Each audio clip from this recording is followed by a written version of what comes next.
this new doctrine and whether this has literally set the template for cross-border terrorism. Is India now openly embracing a doctrine of offensive deterrence being the best diplomacy?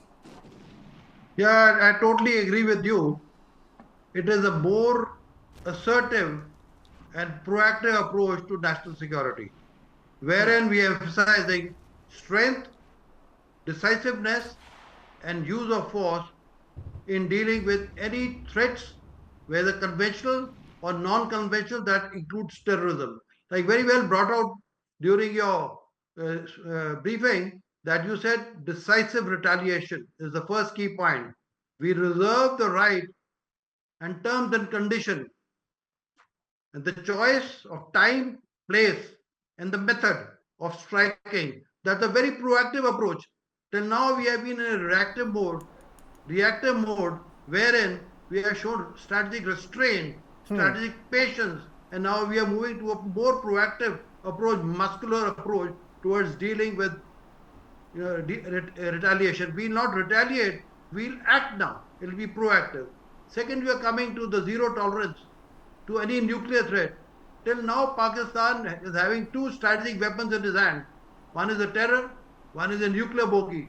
The nuclear bogey has been totally bluffed, as you have seen, and we have told him very categorically, you can't hide under the threat or the umbrella of the terrorism. You saying, they themselves are victim to terrorism and they're not sponsoring terrorism. They should be grateful to us that we have destroyed 9 of their 21 camps.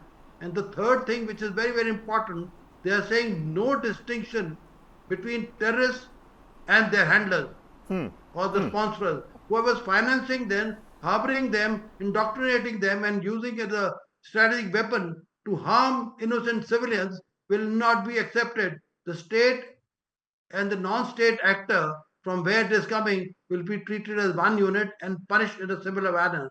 What I want to say that we are moving from reactive mode to the zero tolerance and credible deterrence in dealing with these threats, especially non-conventional threats or terrorism threats. Right. Many thanks for your opening comments. Manishant, I'm going to quickly come to you to better understand how the world is now, receiving this new Modi doctrine. What is the biggest message that you think has gone out in terms of this doctrine? Regional superpowers like, you've got China, the United States. How do you think they are now reacting to this? Because Donald Trump, yet again, at the US-Saudi investor, summit, he's come out and said that, Pakistan and India are taking this really well. Maybe they should go on, have dinner sometime as well. So clearly, trivializing the India-Pak cessation of hostilities on that particular front, using trade as that bargaining chip. But the Modi doctrine, how is that being consumed by the regional superpowers in the area? Yes, Kabir, thanks. I think what it has done, the Modi doctrine, so-called, finally we have a doctrine, we have a template, and we have announced it to the world in so many words. So it has ended ambiguity about India's response, India's position, and also the very urgency, that the terrorism, cross-border terrorism, or any form of terrorism is simply not on, and India will hit back when it is hurt. Now, that is a very powerful message to the world. And, of course, India as a peace-loving nation, mind you, Prime Minister Modi spoke on Buddha Purnima, and he ended his speech with that although India is a peace-loving country and has never aggressed, but when it comes to its core interest, when it comes to protecting the people, when it comes to protecting the country's core interests, India will go out of the way to hit back at those who are trying to derail the India growth story. I think that is a larger message to the world. And India will do it on its own terms.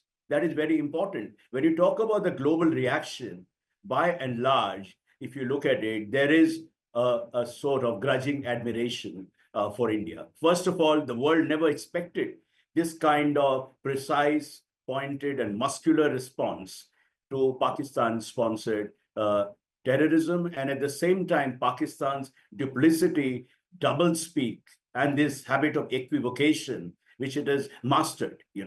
So we are telling the world, and the world has got that message, that now it is a different India. It is an India which knows what to do on its own. It welcomes global community's support, but at the same time, when it comes to India's core interest, its security, those are simply non-negotiable.